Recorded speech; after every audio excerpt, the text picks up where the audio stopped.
ఇవన్నీ మాకు తెలుసమ్మా, తెలియని విషయాలు ఏమన్నా ఉంటే చెప్పు చెల్లెమ్మా అంటూ ఇప్పుడు సోషల్ మీడియాలో నెటిజన్స్ కామెంట్లు పెడుతున్నారు.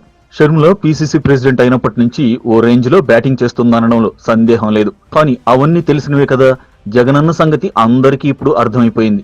అవి కాదు, బయటికి రాని సీక్రెట్స్ ఉంటే అవి చెప్పాలనే కామెంట్స్ వస్తున్నాయి. వైఎస్ రాజశేఖర రెడ్డి సీఎంగా ఉన్న సమయంలో కేవీపీ జగన్ల మధ్య ఎలాంటి గొడవలు జరిగాయో చెప్పమంటున్నారు. వైఎస్ఆర్ కొడుకు జగన్ ను బెంగళూరు ఎందుకు పంపించేశారో చెప్పాలంటున్నారు. పరిటాల రవి హత్య వెనుక ఎవరెవరి ప్లాన్ ఉందో బయట పెడితే బాగుంటుందంటున్నారు. అసలు వైఎస్ చనిపోయినప్పుడు జగన్ చేసిన హంగామా ఏంటి, సంతకాల సేకరణ ఏంటి, అప్పుడు సోనియాకు జగన్ కు మధ్య జరిగిన సంభాషణలేంటో బయట పెట్టాలంటున్నారు. వైఎస్ మరణం వెనుక రిలయన్స్ అంబానీ హస్తం ఉందని ప్రచారం చేయడం వెనుక ఎవరి ప్లాన్ ఉందో చెప్పాలంటున్నారు.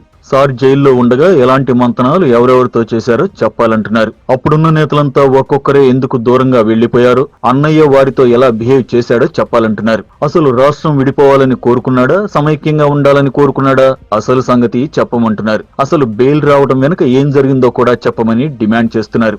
ఎవరికి ఏ హామీ ఇస్తే ఆయన బయటకు వచ్చాడో తెలియాలంటున్నారు. అంతెందుకు, బాబాయ్ వివేక హత్య విషయంలో అన్నయ్య రోల్ ఎంతవరకు చెబితే మంచిదంటున్నారు. కుటుంబంలో జరిగిన విషయాలు అక్కర్లేదు గాని రాజకీయాలకు సంబంధించి రహస్యాలుగా రూమర్స్ గా మిగిలిపోయిన విషయాలను తేల్చేయాలని షర్మిలను నెటిజన్స్ కోరుతున్నారు.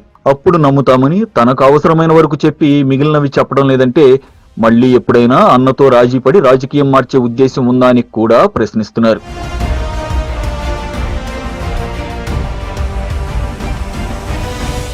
ఈ వీడియో గనక మీకు నచ్చినట్టయితే లైక్ చేయండి, షేర్ చేయండి, సబ్స్క్రైబ్ చేసుకోండి.